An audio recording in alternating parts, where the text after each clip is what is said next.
You are now listening to Get the Chip.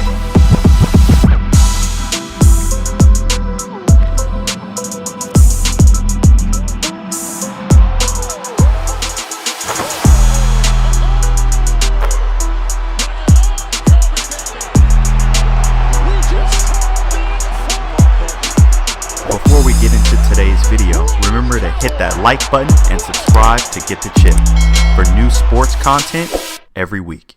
All right, man, we've made it to the crown jewel of tonight's convo. I know you haven't heard this, but I'm about to play this sound clip, and I want you to listen to this closely.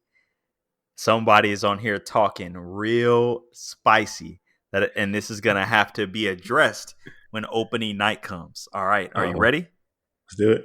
Here we go.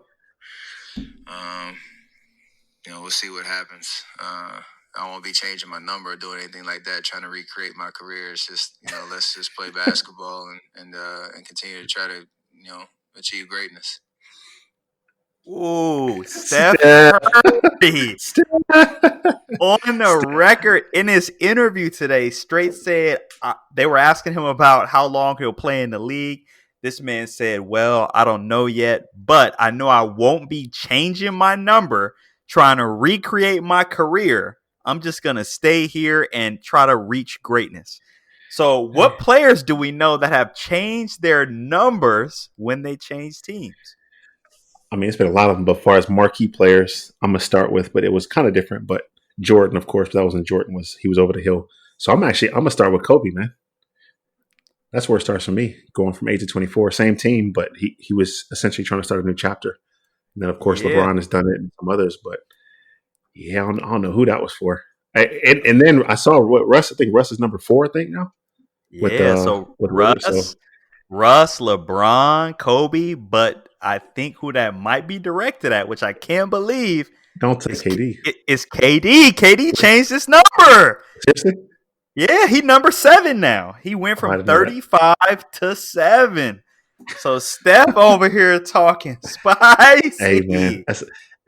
He's not a Bay Area native, but he might as well. He's one of us now, so I'm not mad. I'm not mad at the swag. I'm not changing my number, trying to recreate my career.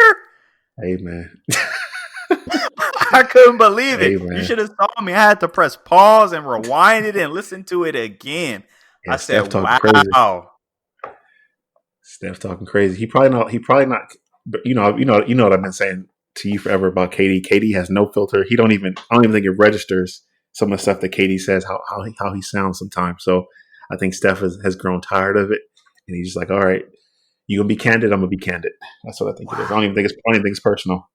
Wow. But yeah, man, I thought that was very, very, very spicy. He also got spicy on this interview too. When someone asked him if he was going to play D this year, he got like almost offended. Like, what? I do my job. I've been the leader in steals before.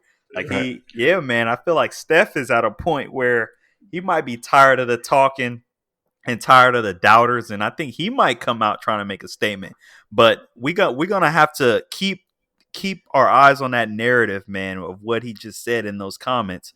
And when it comes to opening night on the 22nd of this month, which is rapidly approaching, I didn't even know that they're playing preseason games starting on Friday. Yeah, man.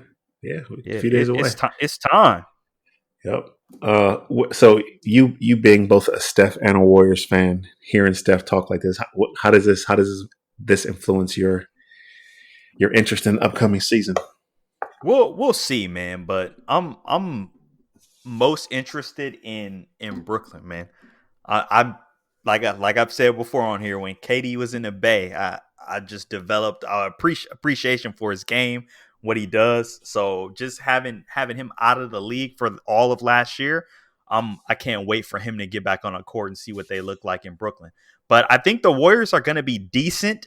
I think they're going to be fighting and clawing to get into the playoffs. I have the Warriors at maybe like the 6th or 7th seed this year in the West, battling in that play-in tournament, trying to make sure that they're in the playoffs. But I do think they're going to be decent. But I don't think Steph is going to be able to – I think he peaked already.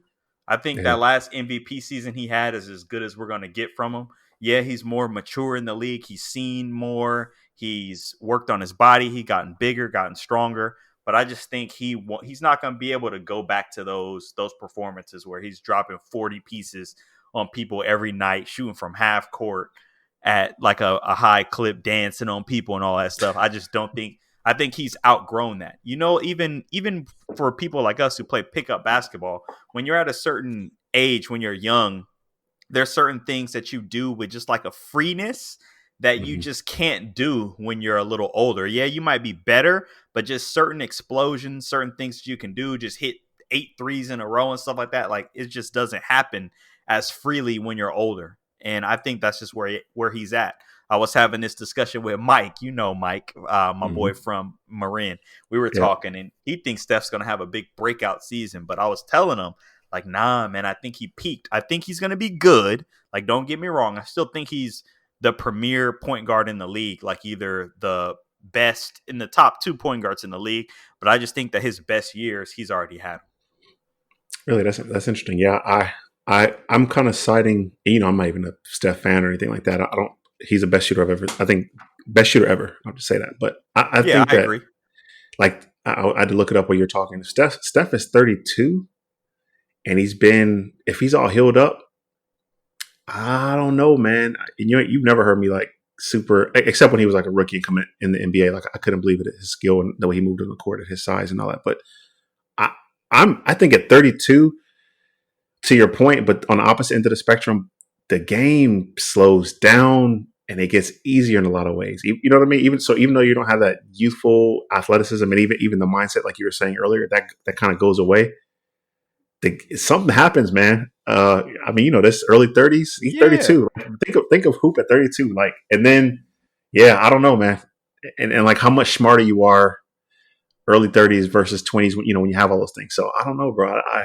I think it's not gonna. I think the game is gonna slow down even more for Steph, and it already was. He already played that way. He already ran around the court like everyone else was moving in slow motion. So I don't know, man. I'm actually gonna watch him this year for that reason. I think this might be. I think this might be his best season, maybe ever. Wow, really? Okay, Yeah, we're gonna have to keep our eyes on that then. Yeah, and like I said, even just him coming out and saying that, like you were asking earlier, we talked before about how LeBron's mindset and what he was saying, like he's looking into this mindset of Steph at this age and at this time, and he's without question the number one option and best player on the team right now. Steph's never had that, even though by design it was that way. With him running a point and he was doing well, but at the same time, Clay was always. If Steph was 1A, Clay was 1B. There's no one right now that's even in his ballpark. That's from game number 1 that's even close to being on his level. So I don't know, man. I think a lot of things are lined up. And this comment that we're talking about, I think Steph's going to be next level, man. I believe that.